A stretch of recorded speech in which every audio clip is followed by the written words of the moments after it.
my sister, who I'm extremely close to, is very ill and is preparing to get a left above the knee amputation. She's seen a lot of different doctors, a lot of specialists, but nobody has really sat down to prepare us, what to expect.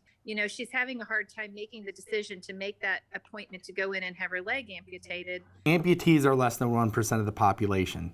And there's all kinds of reasons people that could have their limbs amputated. So the information is quite sporadic. There are some resources out there in terms of booklets and pamphlets and things like that explain what to expect through the rehabilitation process. But they're cold and clinical, right? I strongly suggest, being in the situation that she's in, is trying to find a prosthetist that she can actually go meet with.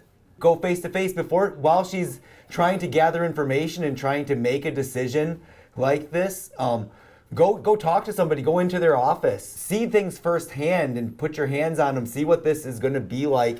I find that can be really helpful for people that are maybe faced with a decision of whether to choose an amputation or to continue to try other treatments that may or may not be successful. Right. In most prosthetic clinics, I would assume they would have maybe a few amputees that would be available who would be willing to want to consult with your sister and try to get, even her speaking with a prosthetist is good, but maybe make an arrangement for her to speak with another amputee is even bigger, because going back to that less than 1%, oftentimes we feel like we're on an island, because most times when you're talking to someone who's facing an amputation, they've never even met with or spoke with anyone firsthand who's actually lived their life with a prosthetic limb, or maybe they did and they didn't even get a prosthesis, or they didn't have success with the prosthesis. So if it was 30, 40 years ago, it could have been a bad experience. So, that talking to other amputees can be very helpful and useful.